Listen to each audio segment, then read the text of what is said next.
Barabanki Bhim army के जिला प्रभारी हरिनंदन सिंह ने कहा कि बाराबंकी में भूमाफिया के हौसले बुलंद है। एक तरफ जहां मुख्यमंत्री योगी आदित्यनाथ भूमाफियाओं को मिट्टी से मिलाने की बात करते हैं, तो दूसरी तरफ उन्हीं के अधिकारी भूमाफियाओं के आगे नतमस्तक है, कार्यवाही करने से बचते नजर आ रहे हैं। भीम आर्मी के जिला प्रभारी ने बाराबंकी प्रशासन पर काफी गंभीर आरोप लगाए। न्यूज 21 चैनल के ब्यूरो चीफ अयाज वाराणसी से बातचीत की गई, जिसमें उन्होंने क्या कुछ कहा, आइए आपको सुनाते हैं। न्यूज़ 21 इस समय हम मौजूद हैं बाराबंकी जनपद के गन्ना दफ्तर मैदान में। हमारे साथ बातचीत करने के लिए मौजूद हैं भीम आर्मी चीफ बाराबंकी जनपद के। हम उनसे बात करने की कोशिश करेंगे। तो क्या नाम है? मेरा नाम हरिनंदन सिंह एडवोकेट है। मैं भीम आर्मी का जिला प्रभारी हूँ। बुद्धिस्ट सोसाइटी ऑफ इंडिया का जनपद बाराबंकी का डिस्ट्रिक्ट प्रेसिडेंट हूँ। और ये आपके तहसील फतेहपुर जनपद बाराबंकी उत्तर प्रदेश के ग्राम बसारी में सरकार द्वारा गरीबों के जीवन यापन भरण पोषण के लिए 1973 में किए गए पट्टे के कब्जे और उनके राजस्व अभिलेखों को लेकर जो है धरना प्रदर्शन चल रहा है। क्योंकि वहाँ के लोकल स्तर के भूमाफिया धनीराम वर्मा, कुंदन आदि ने अवैध तरीके से दस्तावेज पेश करके और मूव करके अधिकारियों को और कब्जा ले लिया। कब्जा करने के बाद किन्हीं की ज़मीन को इनको बटाई दे दिया या किराए पर उठाए रखा।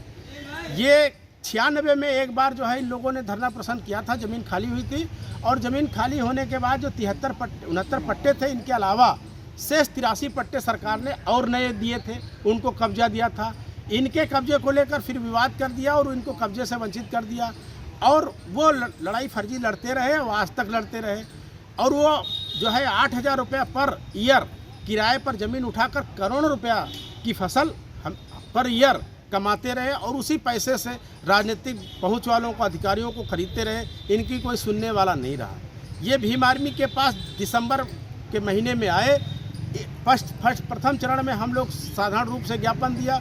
फिर जनवरी फरवरी में लगातार हमारा 47 दिन धरना चला, 5 दिन का भूख हड़ताल का धरना चला। उस दौरान अधिकारियों ने संज्ञान लेते हुए वहाँ की लगभग 400 बीघा सीलिंग की ज़मीन को सरकार ने खाली कराया। 400 बीघा ज़मीन जो है पट्टे की ज़मीनों पर जो है भूमिहीन की ज़मीन पर दबंगों का कब्जा और जो है 250 बीघा ज़मीन को से हटा कब्जा। इस तरह से प्रशासन ने खाली कराई ज़मीन। इस तरह से अखबारों में भी आया कि जो ज़मीनों का चिन्हांकन हुआ और ज़मीन के अभिलेख सर्च हुए। जांच होने के बाद 3 थानों की पुलिस लगी और वहां डुग्गी पीट करके, और उसका धनीराम का इतना भय व्याप्त था कि गांव का कोई ट्रैक्टर लाने को तैयार नहीं हुआ। दूसरे गांव से प्रशासन ने 8 ट्रैक्टर मंगवाकर उस ज़मीन को अपने कब्जे में लिया। करोड़ों की लगी फसल को हम चाह रहे थे कि सरकार तुरंत नीलाम करके इसको राजकोष में जमा किया जाए, लेकिन सरकार जो है हीला हवाली करती रही। हाईकोर्ट गए, हाईकोर्ट में हमने कैविएट दाखिल करा दिया। सरकार के अधिकारी भी चाह रहे थे राजनीतिक दबाव में कि हमको कोई मौका मिल जाए, कोई कागज़ मिल जाए तो हम ये फसल भूमाफिया को दे दें, क्योंकि करोड़ों का फसल थी। लेकिन मौका नहीं मिला।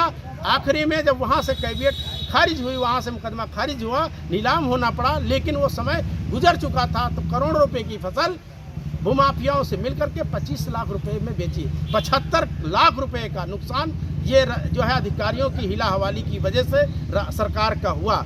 और उसी समय जब भूख हड़ताल अमरण अनशन चल रहा था, यहाँ पर एडीएम साहब आए थे। जो है 1 दर्जन मीडिया के साथियों के सामने ऑन कैमरा कहा था कि 20 दिन के अंदर आप लोगों की ज़मीन पर जो है आपका कब्जा होगा और आपके पेपर होंगे, आपकी खतौनी होगी। और वो चले गए। उसके बाद धीरे धीरे करके 20 दिन बीता, 30 दिन बीता, 50 दिन बीता, 1 महीना बीता, 2 महीना बीता, आज 5 महीना भी हो गए। एडीएम साहब भी यहाँ से चले गए, लेकिन इनको कब्जा और ज़मीन नहीं मिली। बाराबंकी के नए डीएम अरुण कुमार सिंह जी आए हैं, उनसे आपको आश्वासन क्या मिला? उनके आने से पहले उनसे भी जैसे आए थे उसे दूसरे दिन मिले थे। उन्होंने कहा कि हम अभी नए नए आए हैं, जानकारी में आया है, चिट्ठियाँ आ रही हैं, अध्ययन कर रहे हैं, लेकिन हमको 8 दिन का समय दीजिए। लेकिन 8 के बजाय वो 20 दिन हो गया लगभग, लेकिन वो अभी तक वो भी अध्ययन नहीं कर पाए हैं। डीएम साहब से मिले थे। डीएम साहब ने पुराने वाले एडीएम को जो है फ़ोन किया, नए वाले एडीएम को फ़ोन किया कि यार इस मैटर को लंबे समय चल रहा और सारे पेपर मेंटेन हो गए, इनको कब्जा जो है जाके करा दो और इनकी जो है अभिलेख मेंटेन करा दो।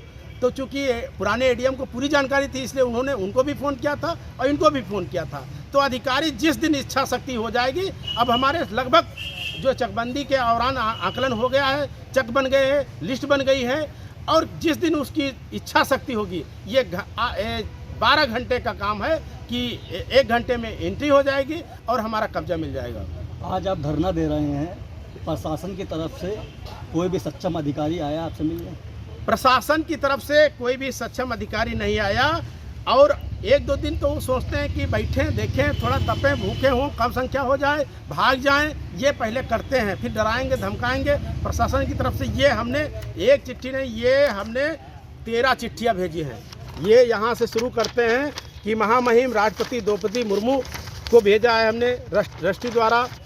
दूसरी चिट्ठी महामहिम नरेंद्र दामोदर दास मोदी को भेजा, प्रधानमंत्री जी को।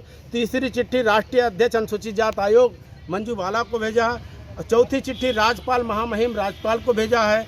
5वीं चिट्ठी माननीय मुख्यमंत्री को भेजा है। अध्यक्ष महोदय राजस्व परिषद को भेजा है। अध्यक्ष महोदय राजस्व मंत्री को भेजा है। असीम अरुण साहब को भेजा है। बेबी रानी मौर्य को भेजा है। विजय लक्ष्मी गौतम को भेजा है। मुख्य सचिव उत्तर प्रदेश शासन मंडलायुक्त और जिलाधिकारी उप जिलाधिकारी को माई बाई रजिस्ट्री द्वारा लाइव इन्फॉर्मेशन के द्वारा आज नहीं लगभग 17/7/2023 को भेजा था। 8 दिन का समय दिया था कि यदि इस समय में काम नहीं होता है तो हम धरना प्रदर्शन भूख हड़ताल करेंगे।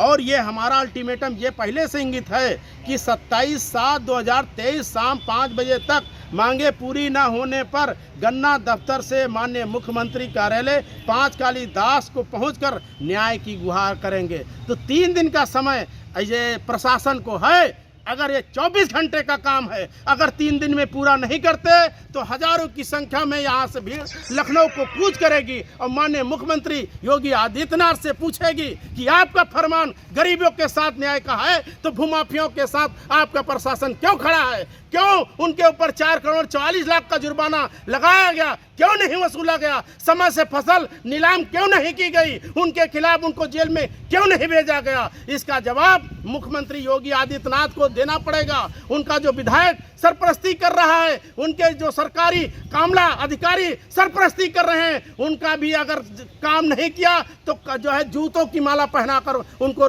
जो है विधानसभा के सामने खड़ा करने पर मजबूर ना करें, क्योंकि ये गरीबियों की आह लगेगी। उन्होंने कहा था कि धान में कसम खाता हूं कि धान किसानों को मैं लगवा कर दूंगा, लेकिन कहां उनकी कसम गई, कहां उनका वादा गया? तेरा वादा झूठा वादा है। इसलिए मैं पुराने एडीएम को और नए एडीएम को ललकारता हूं, चुनौती देता हूं कि 24 घंटे के अंदर हमारा काम करके दे, अन्यथा मजबूर होकर आपकी शिकायत हमको करना पड़ेगा मुख्यमंत्री योगी जी से कि आपके द्वारा फरमान हुआ, हजारों बीघा जमीन खाली हुई, लेकिन उनके ऊपर जो FIR हुई, जुर्माना हुआ, जेल क्यों नहीं गए? जुर्माना क्यों नहीं वसूल किया गया? इसका जवाब एडीएम साहब और एसडीएम साहब दें और डीएम साहब भी दें, क्योंकि पुराने अधिकारी चले गए समय काट करके, नए अधिकारी आ रहे हैं, नए सिरे से अध्ययन कर रहे हैं। ये कब तक अध्ययन चलेगा? ये भी चले जाएंगे, दूसरे आएंगे, आने जाने की प्रथा रहेगी। हमारा काम हमारा जो है समय से होना चाहिए।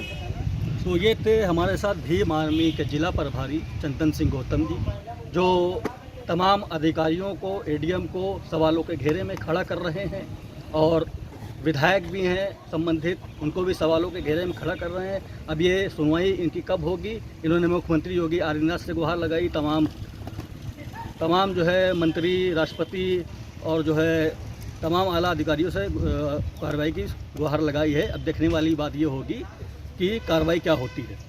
धन्यवाद।